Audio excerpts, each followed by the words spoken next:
इस्राएल और हमास दोनों ने कह दिया है कि कोई युद्ध विराम नहीं है। इस ऐलान के साथ गजा के लोगों को मानवीय मदद पहुंचाने का रास्ता मुश्किल में पड़ गया है और अमेरिका इस मामले में जो भी प्रयास कर रहा था वह भी बेकार साबित हुआ। इस हंगामे के बीच आप जेरूसलम पोस्ट में छपे एक विज्ञापन से समझ सकते हैं कि इजराइल किस तरह से बिना किसी की परवाह किए आगे बढ़ने जा रहा है। प्रधानमंत्री नेतन्याहू के दफ्तर ने बयान जारी किया है कि गजा के विदेशियों को बाहर निकालने के बदले मानवीय मदद पहुंचाने को लेकर कोई समझौता नहीं हुआ है। रॉयटर्स की खबर है कि 15 अक्टूबर की रात भारी बमबारी हुई है और यह अब तक की सबसे भयंकर बमबारी थी। यह सेवानिवृत्त मेजर जनरल गियोरा एलांड का विज्ञापन है कि गजा के शिफा अस्पताल को बम से उड़ा देना चाहिए और गजा के लोगों को भूखा मार देना चाहिए। एलांड इजराइल की राष्ट्रीय सुरक्षा परिषद के मुखिया रह चुके हैं। क्या यह विज्ञापन बता रहा है कि इजराइल अब अस्पताल की भी परवाह नहीं करेगा?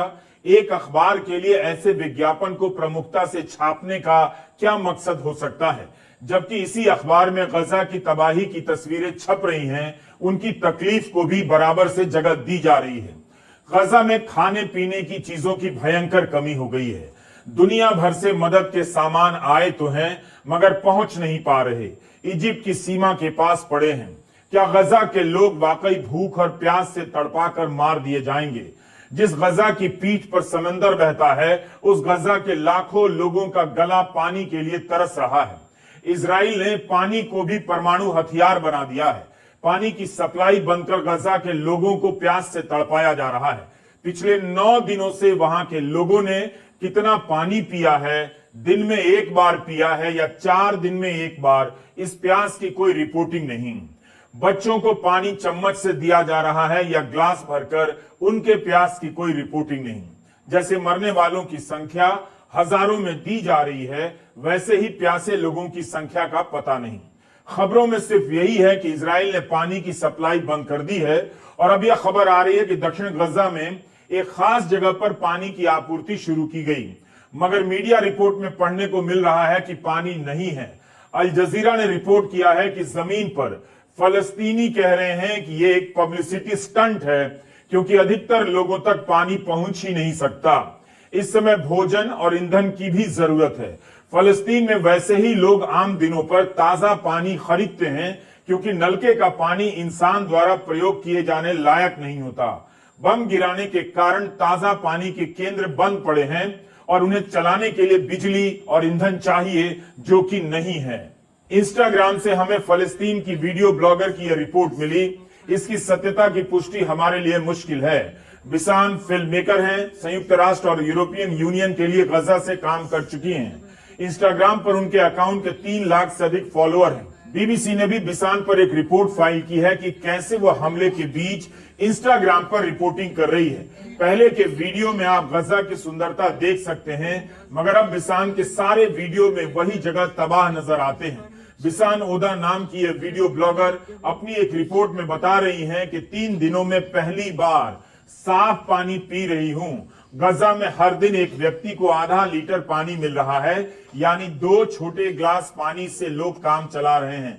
बिसान अपनी एक और रिपोर्ट में कहती हैं कि उनके हिस्से का पानी आज खत्म हो चुका है। एक छोटा बच्चा उनके बैग से पानी लेकर भाग गया। उसने चोरी नहीं की, वह प्यासा था और ऐसा करना उसके लिए जरूरत थी। गजा तबाह हो रहा है। एक छोटा सा बच्चा बैग से पानी लेकर भाग गया। उसने चोरी नहीं की, उसकी जरूरत थी। गजा में प्यास और पानी की यह हालत है। इसलिए हमने कहा कि वहां से अगर कोई वीडियो नहीं है तो आप गजा की खबरों को सुनते हुए अपनी कल्पनाओं का सहारा लीजिए। बिसान ने लिखा है कि रात में सोने से पहले दरवाजे के बाहर जूते रखकर सोती हैं कि भागना पड़ सकता है। एक बैग तैयार रहता है जिसमें जरूरत का कुछ सामान रहता है। फोन और लैपटॉप के लिए छोटा सा जनरेटर रखा हुआ है। दिन में 2 घंटे चलाकर सब चीजें चार्ज करती हैं, पर अब उसके लिए ईंधन खत्म हो रहा है। बिसन की रिपोर्ट हमारे लिए भी सहारा है।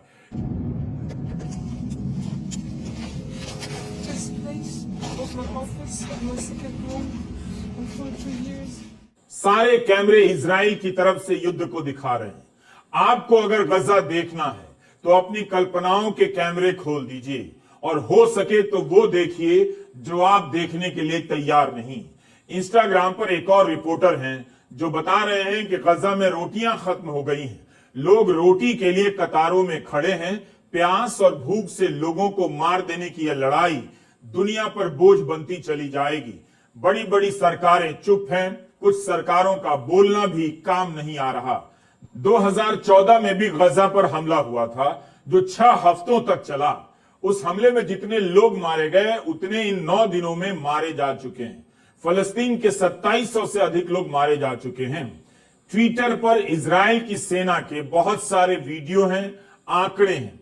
आप उसके जरिए इजराइल के दावों को समझ सकते हैं। यह ग्राफिक्स इजराइल की सेना के ट्विटर हैंडल से हमने ली है। आज से 3 दिन पहले का आंकड़ा है।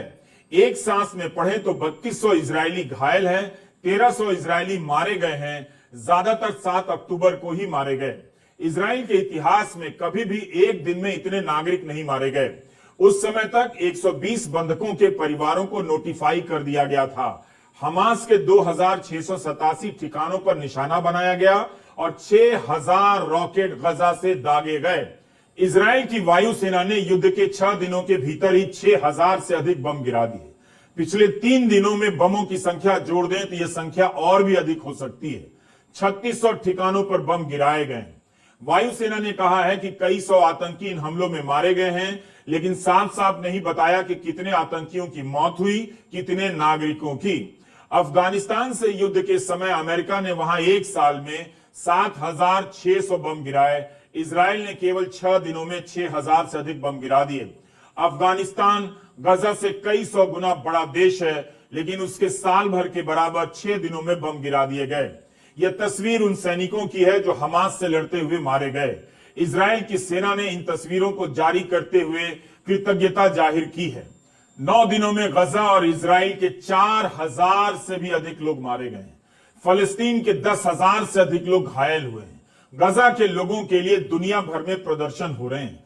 हमारे पास कुछ देशों के वीडियो हैं जिनके सहारे उन प्रदर्शनों का हाल बता सकते हैं।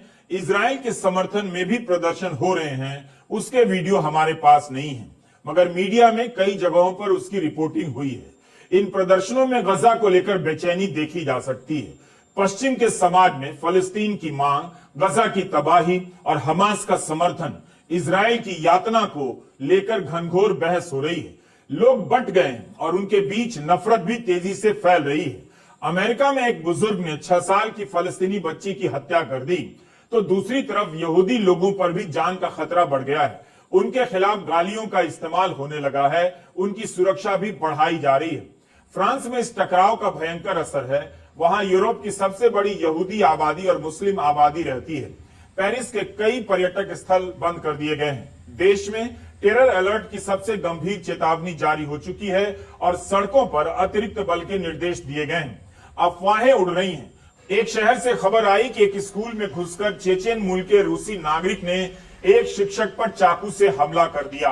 राष्ट्रपति मैक्रोन ने कहा कि यह इस्लामिक आतंकवाद की घटना है। अफवाह फैल गई कि यह घटना इजराइल गजा से संबंधित है, मगर बीबीसी ने रिपोर्ट किया है कि स्थानीय पुलिस ने कहा है कि इसका मिडिल ईस्ट की घटना से कोई संबंध नहीं है। इस नफरत से सावधान रहने की जरूरत है। युद्ध के बहाने आम लोग अलग अलग जगहों पर एक दूसरे से भिड़ जा रहे हैं। दुनिया इस युद्ध को लेकर कई हिस्सों में बटी है। कई देश खुलकर फलस्तीन की मदद की बात कर रहे हैं, तो कई देश दबे छिपे अंदाज में या इशारों में बात कर रहे हैं। इजराइल के साथ ज्यादा खुलकर समर्थन में आ रहे हैं। लंदन में बीबीसी के दफ्तर से लेकर प्रधानमंत्री के घर तक मार्च हुआ। बीबीसी के कवरेज से भी नाराजगी है। ट्रेफल्गर स्क्वायर पर भी भारी भीड़ जमा हो गई। इसमें फलस्तीनी मूल के नागरिकों के अलावा लंदन के भी स्थानीय लोग थे। पुलिस ने चेतावनी दे दी कि जो भी हमास का समर्थन करता देखा गया उसकी गिरफ्तारी होगी और कोई चेहरा ढककर प्रदर्शन नहीं करेगा। लेबर पार्टी के पूर्व नेता जेरेमी कॉर्बिन ने भी रैली का संबोधन किया। उन्होंने कहा कि ब्रिटेन के नेताओं को इजराइल की बमबारी का समर्थन नहीं करना चाहिए। ब्रिटेन के अन्य शहरों में भी बड़ी बड़ी रैलियां हो रही हैं। अमेरिका के कई शहरों में भी फलस्तीन के समर्थन में रैलियां हुई। गजा पर होने वाली बमबारी के खिलाफ व्हाइट हाउस के सामने हो रहे इस प्रदर्शन में यहूदी लोग भी हैं जो खुद को ज़ायनिस्ट नहीं मानते, धर्म के नाम पर अंधराष्ट्रवाद से अलग करते हैं। अमेरिका की यूनिवर्सिटी में फलस्तीन की मांग, हमास का समर्थन, इजराइल के समर्थन को लेकर घमासान बहस हो रही है। इसी तरह इटली, मोरक्को, जिनीवा में भी प्रदर्शन हो रहे हैं। इन सभी में एक ही मांग है कि गजा की तबाही रोकी जाए। बेल्जियम की राजधानी ब्रसेल्स में भी लगातार प्रदर्शन हो रहे हैं। बड़ी संख्या में लोगों की उपस्थिति देखी जा रही है। यहीं पर यूरोपियन यूनियन का मुख्यालय है जिसने फलस्तीन को मदद पहुंचाने का ऐलान किया है। यूरोपियन यूनियन की अध्यक्ष इजराइल गई हैं। यह तस्वीर नेतन्याहू ने जारी की है। इजराइल गजा मामले में ईयू के बयानों की निंदा हो रही है। ईयू ने कहा है कि इजराइल के पास आत्मरक्षा का अधिकार है और वो उसका समर्थन करता है, लेकिन अंतर्राष्ट्रीय कानूनों की पालना होनी चाहिए।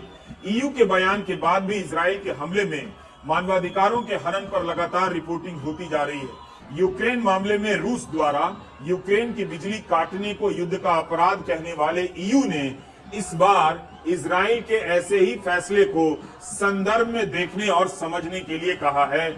उसके इस अंतर्विरोध को लोग उजागर कर रहे हैं। फाइनेंशियल टाइम्स ने लिखा है कि पश्चिम के कई देश निजी तौर पर इजराइल को समझाने में लगे हैं कि वो गजा की तबाही रोक दे। अमेरिका भी अब युद्ध के नियमों के पालन की बात कर रहा है। संयुक्त राष्ट्र और उसकी अलग अलग संस्थाएं गजा की तबाही रोकने के लिए लगातार अपील कर रही हैं। इजराइल की सेना अपने ट्विटर हैंडल पर लगातार संयुक्त राष्ट्र और यूनिसेफ की मानवाधिकारों की अपील को चुनौती दे रही है, जिसका एक ही मतलब है कि मानवाधिकार के नाम पर इजराइल नहीं रुकने वाला है। संयुक्त राष्ट्र ने कहा है कि 9 दिनों में गजा के 10 लाख लोग विस्थापित हो चुके हैं। विस्थापित होकर वे कहीं नहीं गए, बल्कि उसी छोटी सी जगह में घिरे हुए हैं। इजराइल के प्रधानमंत्री नेतन्याहू सैनिक वर्दी की लिबास में मोर्चे पर गए। सवाल है, घरेलू मोर्चे पर भ्रष्टाचार और हमास के हमले के बाद इस्तीफे की मांग से जूझ रहे नेतन्याहू हमले से पीछे हटेंगे या नहीं? जवाब नहीं में आता है। नेतन्याहू लगातार युद्ध की भाषा बोल रहे हैं। यह भी सही है कि उनका देश चौतरफा हमलों की आशंका से घिरा है। हमास से लड़ाई है तो दूसरी तरफ लेबनान के हिजबुल्लाह ने भी मोर्चा खोल दिया है। ईरान लगातार हमले की धमकी दे रहा है। ऐसे हालात में क्या इजराइल किसी की बात सुनेगा कि वो गजा की तबाही रोक दे? अमेरिका के राष्ट्रपति जो बाइडेन के इजराइल आने की खबर है, अभी औपचारिक घोषणा नहीं हुई है। नेतन्याहू ने उन्हें न्योता भेजा है। एक तरफ अमेरिका हथियारों की सप्लाई कर रहा है और अधिक सप्लाई का ऐलान करने वाला है, दूसरी तरफ आम फलस्तीनी लोगों के खिलाफ इजराइल के हमले की आलोचना भी कर रहा है। यानी वो राय भी दे रहा है, मगर सीधे सीधे इजराइल को शर्तों के साथ संदेश नहीं दे रहा कि गजा के लोगों के लिए पानी, बिजली और दवाओं की सप्लाई बंद की गई तो हथियारों की सप्लाई नहीं होगी। नेतन्याहू शायद समझते हैं कि अमेरिका कहने के लिए फलस्तीन की बात कर रहा है, मगर असल में वह उसी के साथ है। सीबीएस के 60 मिनट्स को दिए गए इंटरव्यू में बाइडेन से पूछा गया कि क्या वह इस समय गजा पर इजराइल के कब्जे का समर्थन करेंगे। इसके जवाब में बाइडेन ने कहा कि यह एक बड़ी गलती होगी। हमास और हमास के चरमपंथी सभी फलस्तीनी लोगों का प्रतिनिधित्व नहीं करते और मुझे लगता है कि इजराइल के लिए गजा पर फिर से कब्जा करना एक गलती होगी। बाइडेन ने अब जाकर महमूद अब्बास से बात की, जो वेस्ट बैंक में फलस्तीन के प्रतिनिधि हैं। बाइडेन ने आतंकवादी शब्द का इस्तेमाल नहीं किया, एक्सट्रीमिस्ट का इस्तेमाल किया है। जो बाइडेन कहते हैं कि गजा पर कब्जा करना बड़ी गलती होगी। हमास और उसके चरमपंथी फलस्तीन का प्रतिनिधित्व नहीं करते, लेकिन इस वक्त जो तबाही हो रही है उसे तुरंत रोकने का स्पष्ट ऐलान भी नहीं करते। इसलिए अमेरिका दुनिया को सुनने में जो ठीक लग रहा है वह भी बोल रहा है और इजराइल को जो ठीक लग रहा है वह भी किए जा रहा है। अमेरिका खुलकर चेतावनी नहीं दे रहा कि पानी, बिजली की सप्लाई बहाल की जाए, मानवीय मदद का रास्ता दिया जाए। पिछले साल जब रूस और यूक्रेन के बीच जंग शुरू हुई, तब से लेकर इजराइल और हमास के बीच चल रही जंग के बीच दुनिया के इन ताकतवर नेताओं ने कितनी बार फोटो सेशन करा लिए। ये जब आपस में मिलते हैं तो इनके मुल्कों का मीडिया इन्हें ग्लोबल लीडर बताता है, मगर इन्हीं तस्वीरों को आप नए संदर्भ में देखिए, ये सब किसी भी स्तर से युद्ध को रोकने में नाकाम साबित हुए हैं। इनमें से आधे इजराइल के पीछे हो लिए, चीन और रूस फिलिस्तीन की बात कर रहे हैं, मगर खुद 1.5 साल से रूस यूक्रेन के साथ क्या कर रहा है? क्या वो किसी की सुन रहा है? जो उसकी बात कोई सुनेगा? चीन ने भारत की सीमा पर क्या किया है? इस तरह से हर किसी का रिकॉर्ड खराब है, किसी का किसी पर बस नहीं चलता, बस फोटो क्लिक होता रहता है कि ये जनाब लोग ग्लोबल लीडर बन गए हैं। यूक्रेन और गजा ने साबित कर दिया कि दुनिया में सुपर पावर के लिए कोई कुर्सी नहीं है, स्टूल भी नहीं है, सब अपने अपने पावर को बचाने में लगे हैं। इसलिए यह एक बोगस और बकवास अवधारणा है कि दुनिया में कोई ग्लोबल लीडर है या उसकी जगह बची है।